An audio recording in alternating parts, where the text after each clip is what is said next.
Hey guys, welcome to the Selvan Show. இப்போ நம்ம கத்திரிக்காய் புளிக்குழம்பு பண்ண போகிறோம். இப்போ பார்த்து தான் வைக்க போகிறேன். ஆனால் நான் வச்சா டேஸ்ட்டாக வரும்.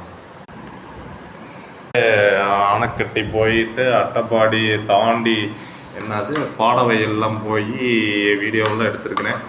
நாளைக்கு தான் போடணும், பார்ப்போம். அப்புறம் எல்லோரும் ஒர்க் அவுட் வந்துடுங்க. பார்க்குறீங்க, 1000 பேர் பார்த்துருக்குறீங்க. ஃபஸ்ட் நாள் ஒருத்தர் வரமாட்டே இருக்கிறீங்க. இன்றைக்கி எனக்குலாம் எவ்வளோ தூரம் வண்டி ஓட்டு போனேன்னா 300 ஆல்மோஸ்ட்டு நான் 80 அது ஒரு 50 200 கிலோமீட்டர்கிட்ட வண்டி ஓட்டிகிட்டு போயிட்டு வந்துட்டேன். அது கேரளாக்குள்ளே. நம்ம ஊர் ரோடு கூட பரவாயில்ல, கேரளா ரோடு கொஞ்சம் இதாக தான் இருக்குது. இங்கே அட்டைப்பாடியை தாண்டி ஓட்டிகிட்டு போயிட்டு வந்துட்டேன். நாளைக்கு காலையில் ஒர்க் அவுட் பண்ண போகிறேன். அதுக்கு முன்னாடி கத்திரிக்காய் புளி குழம்பு பண்ணி சாப்பிட போகிறேன். கத்திரிக்காய், வெங்காயம், தக்காளி, பச்சை மிளகாய். கத்திரிக்காய்க்குள்ளே புழு இருக்குது. என்ன பண்ணுறது, கத்திரிக்காயே க்ளோஸ். இந்த கத்திரிக்காயில் பாதி கத்திரிக்காய் புழுவாக இருக்குது. இதெல்லாம் உடம்புக்கு புரத சத்தா.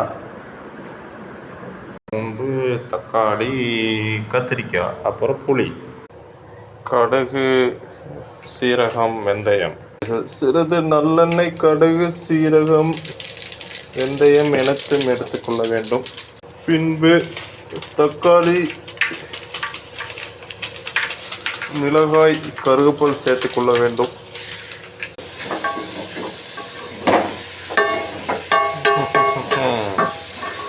தூக்குறீங்க.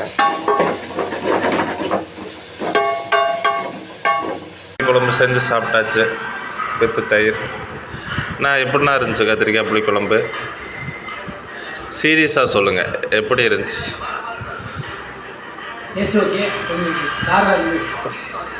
அண்ணா, நீங்கள் உங்கள் ஒப்பீனியன்? காரம் ஓகேவா? ஏன்னா நான் சிம்பிளாக முடிச்சிட்டிங்க. முத்துராம், கத்திரிக்காய் புளி குழம்பு எப்படி இருந்துச்சு? முத்துராம் சாப்பிடவே இல்லை, அதனால் முத்துராமுக்கு தெரியாது.